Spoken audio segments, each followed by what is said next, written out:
et le café au XVIIe et au XVIIIe siècle avec accords et désaccords de leur image gustative. Alors quelques mots sur Audrey, je ne sais pas s'il faut la présenter parce que là aussi c'est une compagne au long cours sur nos travaux terminologiques et on se retrouve à Dijon, à Reims, à Tours, voilà. Et donc Audrey a écrit bien évidemment plusieurs articles autour de la dégustation des vins, plus globalement sur la gastronomie. Elle a aussi publié un ouvrage en 2015 sur du sensible à l'intelligible pour une sémiotique de la perception. Et puis plus récemment, un ouvrage avec Maria Julia Dandero et Anne Beyer-Gélin sur les plis du visuel, réflexivité et énonciabilité de l'image. Et puis donc Richard Marchal, qui est d'une université que je connais bien, puisque c'est l'université de Reims, qui est responsable, si je ne me suis pas trompée, du laboratoire de recherche œnologie. Et donc ces activités de recherche et ces nombreux articles sont centrés autour, ou plutôt sur la mousse, j'espère qu'on va pétiller, les vins effervescents et les arômes des vins blancs plus particulièrement. Voilà, donc on va vous écouter pour 20 minutes. Sachant qu'ils ont déjà mangé 5 minutes. Bon, je crois qu'on va faire comme Patrick, je ne sais pas si le micro fonctionne, mais bon là ça ne marche pas, donc c'est pas bien. Si, marche. Si, marche. Bon, Arrive.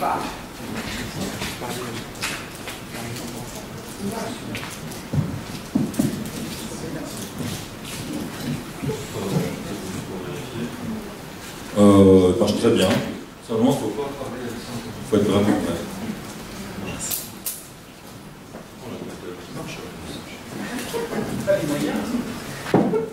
Je vais poser, je vais parler sur la portée, il y aura un petit plus avec le micro. Donc voilà, donc, on s'est intéressé à une période assez particulière qui est la suite de ce qu'on avait commencé à aborder l'année dernière et qui avait été présenté à Reims, où on était sur une étape en particulier qui est le pressurage et surtout la séparation des jus lors du pressurage. Et on avait commencé à travailler sur les termes associés à cette étape très importante, dans la mesure où on considère aujourd'hui que 70% de la qualité d'un vin dépend de la qualité du jus et qu'il y a une très très forte variation de la qualité de ce jus justement entre le début et la fin du pressurage. Donc on était parti sur des tests autour du vin, bien sûr, et plutôt des tests autour du vin champagne, et on a élargi ce travail avec les autres mots-clés qui étaient proposés, à savoir le cacao, le café et le thé. Alors vous nous écoutez, on a peut-être été un petit peu moins porté sur le thé, peut-être aussi par intérêt personnel.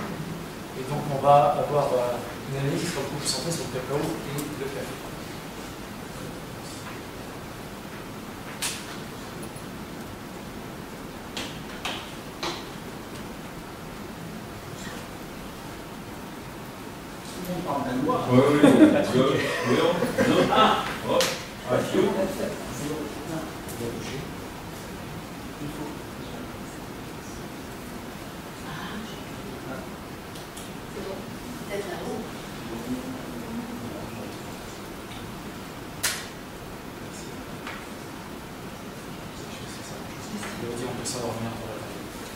Donc on va articuler la présentation sur 4 aspects. L'introduction, ensuite les critères qualitatifs et les taux de consommation du XVIIIe siècle. Donc le XVIIIe, on a fait ça encore plus qui va en gros de 1687 à 1752. Donc on va charrier entre le XVIIe et le XVIIIe siècle. Ensuite une partie consacrée au vocabulaire de la dégustation au XVIIIe et quelques mots de conclusion. Donc ce qui est intéressant, c'est qu'on l'a trouvé dans énormément d'ouvrages qui ont été publiés parfois quelques années d'écart, comme celui-ci, traité nouveau du riz, du café, du thé et du chocolat. Des fois c'est le chocolat, chocolat. Des fois c'est le café avec pH, des fois il y a 2F, il y a des écritures qui changent relativement. On voit qu'il y a, dès le départ, on s'intéresse à la page de garde, au titre, on voit qu'il n'y a pas d'harmonie, et Et on va se rendre compte effectivement d'une certaine pauvreté parce qu'on est sur quelque chose qui est relativement récent, contrairement au vin où les termes sont beaucoup plus stables, où il y a moins de création de termes, même si on voit que certains ont suivi le glissement des 3 siècles, on voit qu'il y a moins de stabilité, alors que pour les autres produits, on est sur quelque chose qui est beaucoup plus nouveau, qui a quelques dizaines d'années, alors que pour le vin, on est une culture qui est déjà millénaire. Ça, c'est un point qui est important. On va solliciter voilà, de l'usage du thé, du café, du chocolat. Là encore, les 300 cités, parfois on est plutôt sur l'origine, c'est-à-dire qu'on est vraiment sur les Antilles ou la Nouvelle-Espagne, ce qu'on appelle également les Indes occidentales, les différents termes qui sont utilisés, avec parfois des noms comme le Guatemala qui s'appelle le Guatemala, Cuba, voilà, on ne parlait pas complètement du Pérou, on ne parlait pas non plus d'Équateur, c'est pas qui va ensuite c'est l'Équateur, donc voilà, on dirait du Pérou aussi. Et puis on s'intéressait à des propos qui sont rapportés soit par des gens qui ont voyagé, soit par des gens qui ont écouté des gens qui avaient voyagé. On voit bien qu'il y a peut-être déjà un petit glissement aussi au niveau de l'information et de la qualité. Pour le corpus, au niveau du vin, on s'est intéressé voilà, à ces ouvrages qui étaient un peu plus champenois, avec un autre ouvrage chez un bourguignon, un interbourguignol, on va regarder un petit peu la façon dont s'articulait les discours champenois et bourguignons. Et on a bien sûr étudié dans le tome 2 partie 2, les incontournables entretiens 13 et 14 sur le ligne de départ et sur l'un de départ, qui ont été publiés ici en 1752 par Pluche, qui vous allez voir, et il s'est aussi un petit peu glissé, parce que Pluche, bien que ce soit un caractère encyclopédique, il est aussi rémois, il est Pluche à Reims, et donc il a fait un gros copier-coller sur ce qu'a fait Bosino en 1718. On va voir que là encore, que ce soit sur le café, le cacao, ou que ce soit sur le vin, il y a beaucoup de copier-coller, et sur certains ouvrages, on va retrouver des expressions quasiment des chapitres identiques. Alors, on a étudié sur des livres qui étaient disponibles sur Gallica, de France. D'une part, sur le café, le thé et le chocolat, qui sont cités dans un même livre. C'est très intéressant, parce qu'on va pouvoir comparer la façon dont l'auteur s'exprime sur ces 3 ingrédients, aliments, boissons.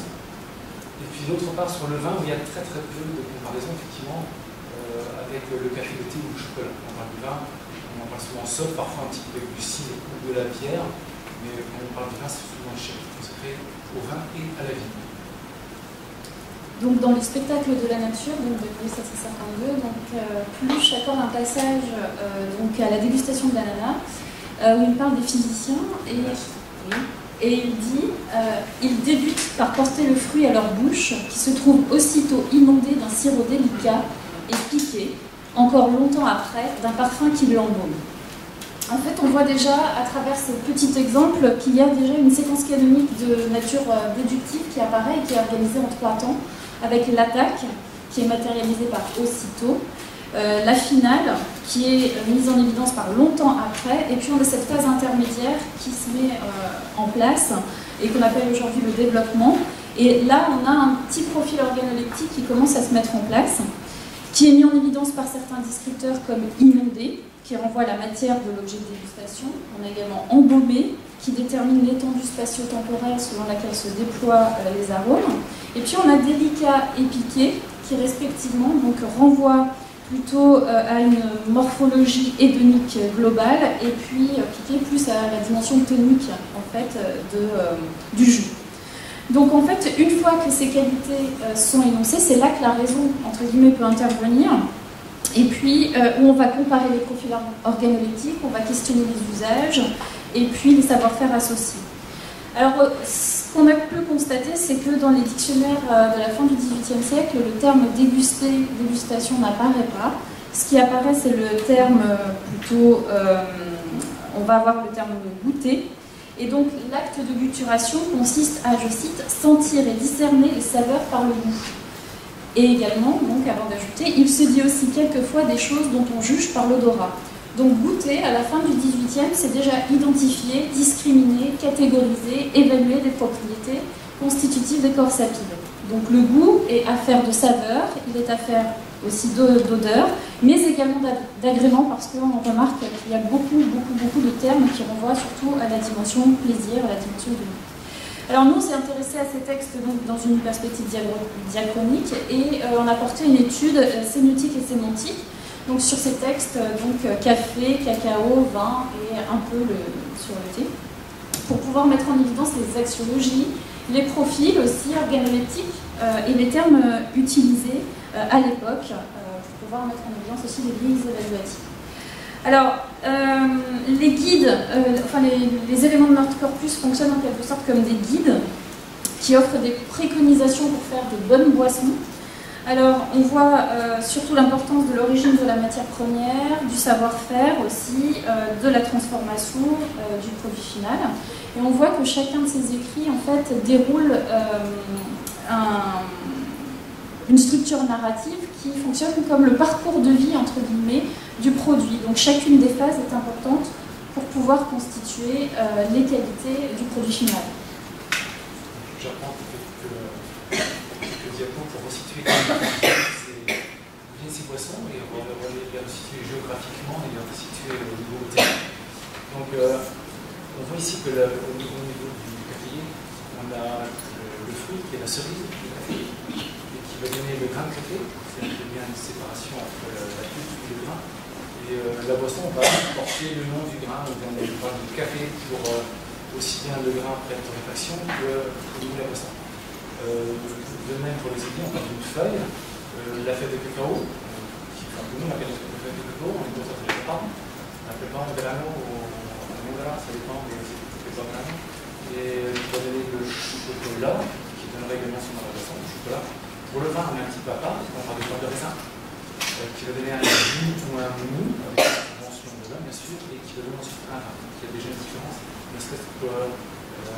entre le produit et la boisson qui est marqué pour le vin. Donc pour le café, le thé et le cacao, bien sûr, ce sont des matières premières qui ne se consomment pas, la transformation est absolument nécessaire. On va voir que cette transformation est centrale pour l'expression des qualités sensorielles, avec une grande diversité qui va être obtenue en fonction de l'origine géographique, l'origine botanique, en fonction du process également et du stockage. On voit qu'au XVIIIe et fin XVIIe siècle, c'est une culture qui est relativement récente en Europe, c'est une histoire relativement récente, avec des millénaires, on a de très très beaux écrits, on parle de l'université médicine, on montre un petit peu justement par rapport à la terre sacrée. Le cacao est une histoire qui est extrêmement riche, mais qui n'est pas prise en considération du tout dans les écrits du XVIIe et XVIIIe siècle. À tel point que lorsqu'on parle des différents arbres donnant le cacao, on les appelle ABCD. C'est le petit noir, les plus petits que le A qui donne une grosse cabosse. Et puis le CDI, on les appelle CDI, rien d'autre. On va vraiment pas très très loin. Et on va parler simplement du café ou du chocolat, bien sûr, et du cacao, du chocolat ou du café. Sans autre précision, et sur un registre sensoriel dont on va voir avec le code qui est très restreint. Donc on voit ici, pour reconstituer simplement ce qu'on voit, c'est un petit peu la promotion des quotas. On voit ici comment ça pousse. Donc là, on a les cabosses de cacao avec un monsieur qui est ici aux couleurs de la France, de rouge, qui est également mon beau-frère. Et plantes de cacao, voilà. Et donc on voit ici de manière un peu plus précise les différents niveaux de maturité qu'on va avoir. Après, on va récupérer les fèves, les pépares qu'on va torréfier. Il y a une étape très importante, c'est la torréfaction. Après une petite fermentation, et on va voir ces fèves de cacao. Pour le café, on sépare. Et donc, précision ici, c'est dans la zone qui s'appelle aujourd'hui Los Rios, une très très forte plantation de café. C'est pas la seule, mais c'est partie du cacao Fino de Aroma, et on voit bien que ça fait partie du meilleur cacao mondial qui est essentiellement acheté par les Suisses. Et donc on voit que pour le café, finalement, les images sont assez proches. Donc il y a un fruit dont on extrait le noyau, qui est en partie, une torréfaction et un grain. Et on voit en revanche que selon le procédé, on est capable d'avoir une multitude de niveaux de torréfaction et une multitude de profils sensoriels qui ne sont absolument pas décrits. On dit simplement torréfaction, brûlage. Et puis ensuite, on a ça dans les écrits relativement anciens. On est très très discret. Pour le vin, c'est un petit peu différent parce qu'on est à partir d'un fruit qui se mange, même si on fait la différence entre le raisin d'étable et le raisin de cuve. À l'époque, on parlait simplement de raisin. On le mange ou on peut en faire simplement un vin après un pressurage. Et là, tout se fait de manière spontanée et non comprise, non maîtrisée à l'époque. Il y a une fermentation, une clarification qui se font naturellement.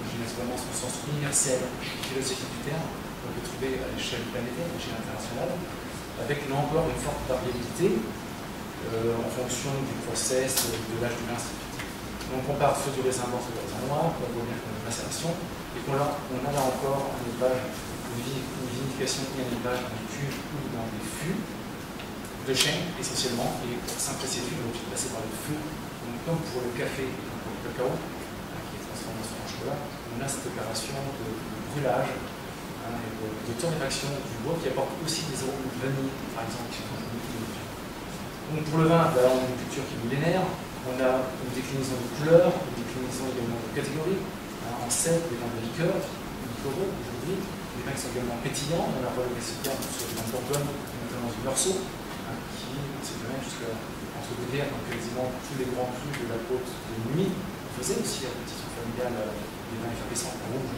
l'histoire de cru. Et on a un registre sensoriel qui est beaucoup plus large, dans la mesure où parce que par les appellations, les termes qui sont déduits sur les appellations, on voit qu'on parle de région, donc du Ghent, c'est le Bordelais, on parle de la Bourgogne, de la Champagne, on parle de village, de Volnay, Meursault, Pommard, qui sont les écritures de l'époque, et qui sont toujours utilisées, représentent les grands flux, de Gaulle, de la Belgique.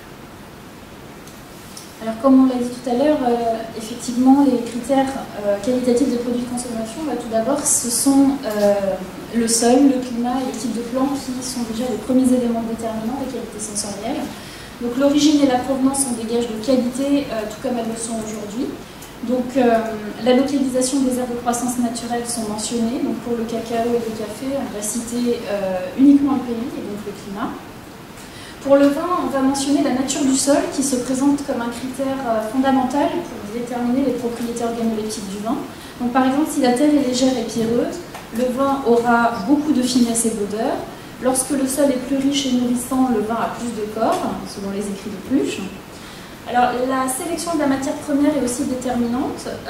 Pluche, donc, dont on a dit qu'il avait copié, plagié littéralement Godino, il distingue donc trois cueillettes différentes importantes dans la valeur du vin. Donc les raisins les plus fins et les plus mûrs, c'est la tête de cuvée. Les raisins serrés un peu moins mûrs, c'est la composition de la seconde cuvée, tandis que les raisins verts, pourris et desséchés formeront le redit.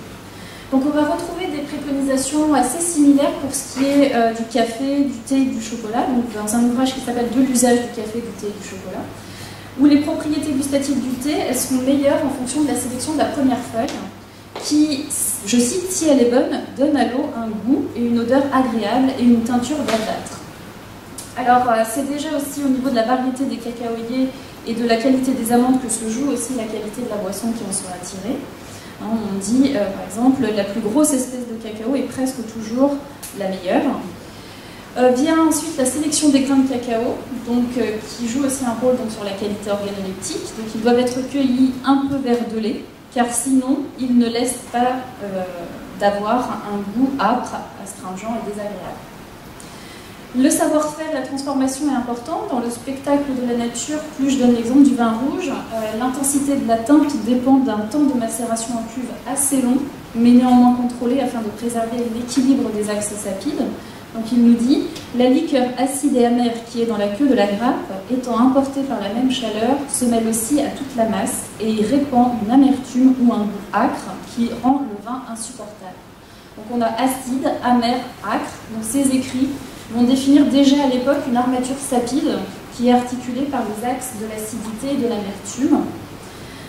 On a aussi des préconisations assez importantes pour le café, où on dit par exemple que si la farine du café est tamisée, les esprits du café se trouvent évaporés, et sachant que les esprits constituent toute la vertu et toute la délicatesse du café. Donc dans tous les écrits qu'on a vus, on voit que le savoir-faire relève essentiellement de la culture européenne, qui est considérée comme supérieure par les auteurs par rapport aux cultures indigènes.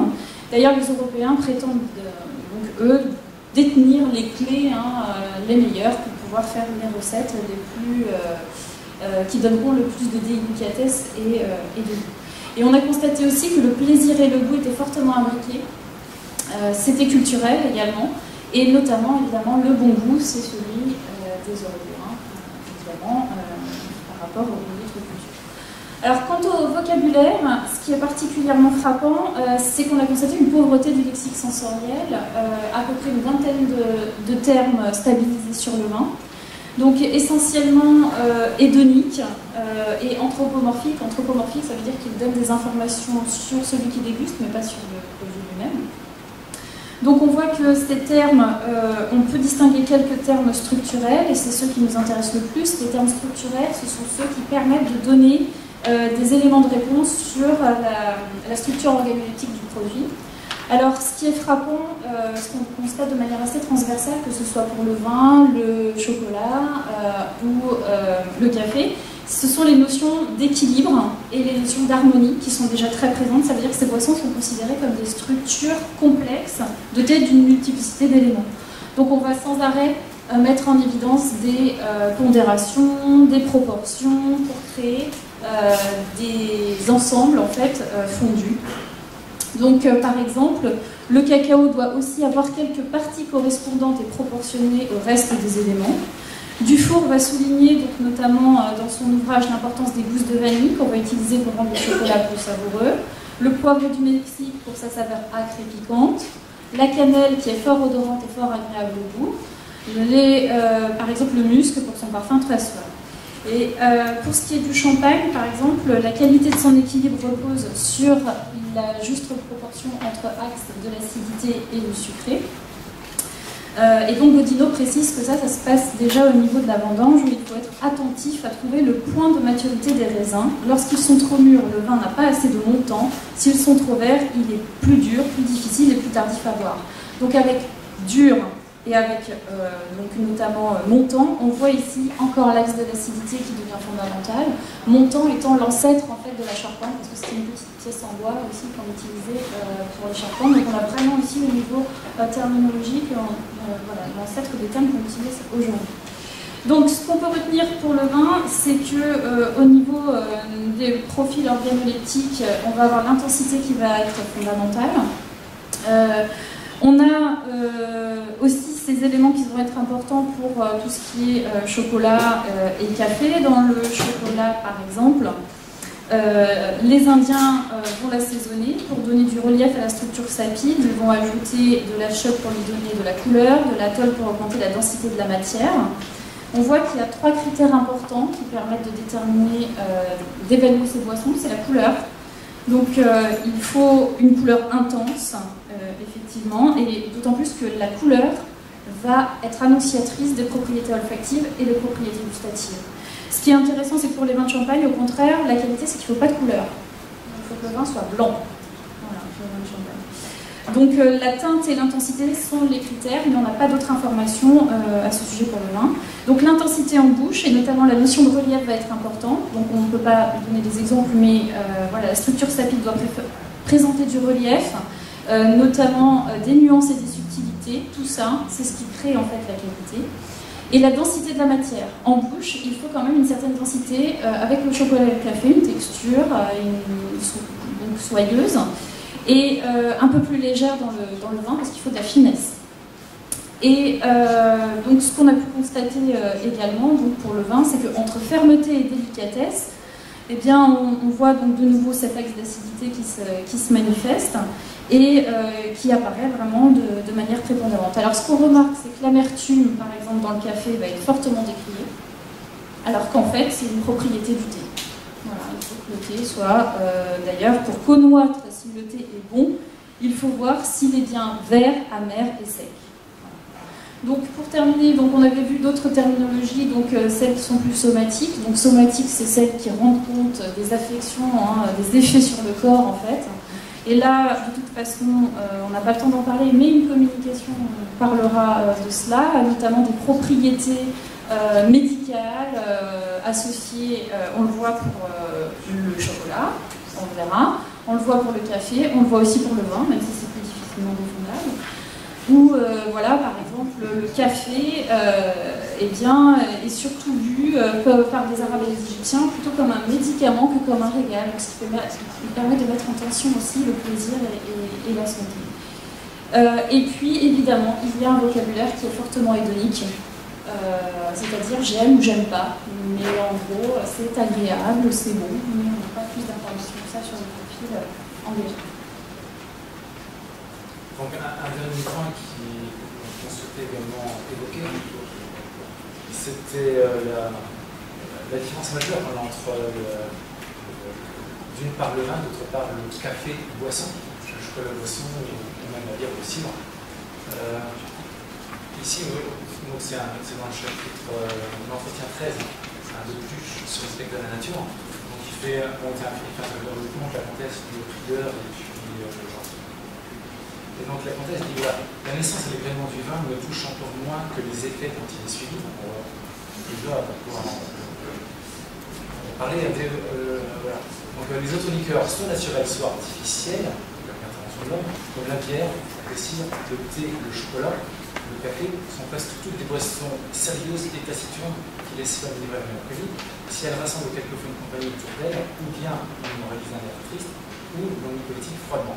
Quelquefois on dispute avec les grands. Donc il y a quelques exemples qui montrent, et on poursuit rapidement, c'est parce que le vin est la source infaillible de la joie qu'il est aussi l'âme des repas. Donc on voit quelques termes un peu plus bas, on dit voilà, il a aussi des cœurs les plus aigris, et finalement on finit par dire le vin devient ainsi le médiateur de la réconciliation le plus gracieux, le plus insinuant, et globalement, on en risque une majeure après l'eau quand même, dans le vin qui est l'éthanol, et qui est une drogue. Donc c'est pour ça que on peut discuter du vin, même du vin rouge, et qu'il faut peut-être plus considérer effectivement comme ce bilan social et cet effet psychotrope qui n'est pas négligeable, non pas le café, non pas le chocolat, que la réalité. Ça c'est indiscutable. Et donc, il y a certain qu'on voit dans cette discussion qu'on a entre Blanchard et Bourgogne qu'il y a beaucoup de mauvaise foi. Et que derrière, on essaie de dire on va meilleur parce que chez moi, personne n'a la doute, et qu'il y a un grand-père qui a vécu 118 ans. Qu'est-ce que tu as répondu à ça? Donc, en gros, c'est des discours qui n'ont aucun sens parce qu'il n'y a aucun fondement pour l'expérience. Et c'est notre but que de faire valoir l'activité des vins de région par rapport à l'autre, en se référant bien sûr à Louis XIV, qui est bien sûr l'intermédiaire entre Dieu et nous-mêmes, la présentation de Dieu sur terre, en disant nous, on va servir la tête du roi, le discours. On voit que c'est un peu comme ça que ça se passait, avec énormément de descriptions, et que dans ces livres, pour reprendre sur la conférence qui est donnée après la pause, c'est qu'en gros, un tiers du livre sur le café, au chocolat, c'est du médical. Merci.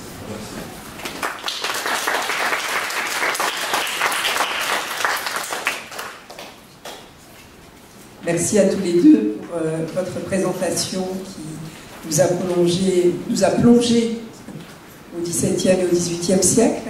Quelques questions, remarques? J'avais une question, merci pour cette belle contribution, sur la notion d'anthropomorphisme. Parce que là, vous l'avez lié, mais c'est peut-être lié à certains auteurs, sur la dimension anthropomorphique liée à l'appréciation du sujet. Ce qui peut être intéressant aussi, on le fait quelquefois, c'est de lier plus l'anthropomorphisme à l'animisme de l'objet alimentaire, le vin notamment. Et moi j'en fais souvent un argument pour expliquer la suprématie ou la primauté du vin sur d'autres aliments, puisqu'il est vivant. Hein, il a une forme, il a un devenir, il a une aspectualité, comme on dit, il va devenir quelque chose, etc. Ce qui n'est pas vrai, hein, je reprends à chaque fois, poireaux, carottes, tout ce qu'on veut, lentilles, le devenir de la lentille n'a pas vraiment développé notre imaginaire. Donc là, je ne sais pas si vous pouvez la capter, parce que c'est vraiment intéressant, parce que pour moi, c'est la ligne de démarcation. Et quand on prend le café, notamment on le voit dans les publicités, l'imaginaire se fait souvent avec une forme anthropomorphique qui est le fait que la vie s'exprime à travers la fumée, à travers les volutes, et que les volutes viennent établir avec nous une connexion évidemment subtile, subliminale, etc., un caractère sensuel, pénétrant, etc., tout ce qu'on veut. Voilà, alors est-ce que c'est fait exprès, ce rejet, on va dire, un petit peu animiste? Alors il y a un point important, c'est que tout ce qui concerne le cacao, il est bien mentionné qu'effectivement, le voyage sur la mer peut durer presque un an. Le café, pareil, entre le moment où c'est que l'Arabie, ça monte sur la Hollande, pour aller sur Dieppe, pour passer par Marseille. Lorsqu'on est sur l'Espagne, on voit bien qu'une grande partie du cacao est consommée par simplement les gens qui sont sur le transport. Et puis il arrive qu'on ait 2 ans entre le moment où la carotte est cueillie et le moment où le chocolat est bu. Et on voit bien qu'il y a cette très très grande stabilité de la matière lipidique, notamment quand on va voir du cacao qu'on a pas des amandes, des noisettes ou des noix ici en Europe. Alors qu'il mentionne aussi cette évolution qu'on peut avoir en vin, son attitude à se garder, à se vérifier et à évoluer dans le temps. Donc il y a un côté évolutif qui est mentionné pour le vin qui n'est pas du tout le cas pour le chocolat, et heureusement compte tenu du transport qui est. Après, quand je dis anthropomorphisme, c'est que parfois quand on dit qu'est-ce que c'est qu'un vin qui est, on va dire, comme un vin comme un peu bon, qui est exquis, qui est parfait, qui est délicat, qui est fin, c'est un petit peu compliqué de. On n'a rien dit de la chose. Non, on ne parle pas de l'objet, on parle de l'humain, c'est pour ça qu'on utilise aussi ce terme. Une autre question?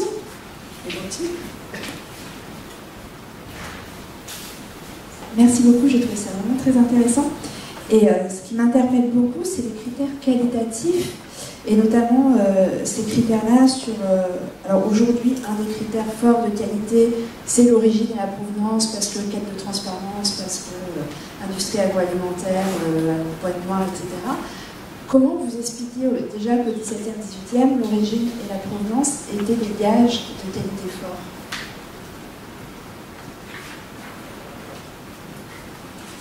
Alors, si on se reporte aux entretiens de Fluch, on voit que le chef qui est passé la vigne, c'est le blé.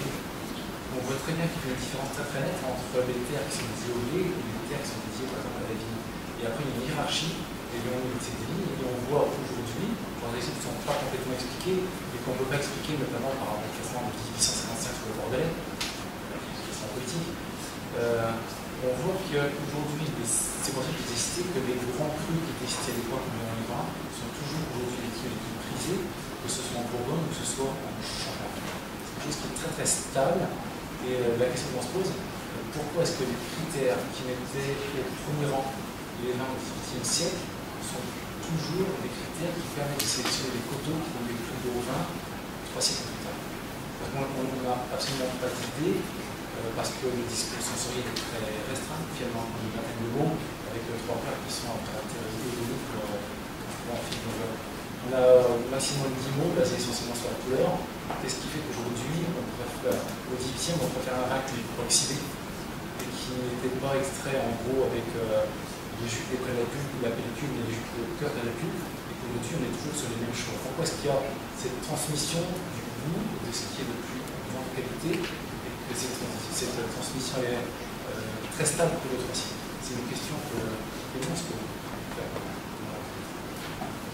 Une dernière question? Oui, c'est très bien. Je me demandais si vous aviez pu déterminer des profils organoleptiques d'un côté qui sont familiers en quelque sorte, parce que le vin, ça fait partie de nos régions, c'est endémique, et un profil organoleptique qui serait influencé par la distance que tu viens de dire, l'exotisme, l'ingrédient mystérieux qu'on ne connaissait pas, et qui donc affecterait l'évaluation sensorielle. Ah, mais c'est exotique. En fait, les profils, on peut les évaluer par la critique que les Européens vont faire des modes de consommation des indigènes. Et là, on voit par exemple que les indigènes vont être plus sûrs de l'amertume, tandis que nous, ou les Espagnols même, vont mettre du sucre et pour pouvoir contrebalancer, parce que l'amertume, là j'ai vraiment pas eu le temps de citer aux exemples parce qu'on a des pages, mais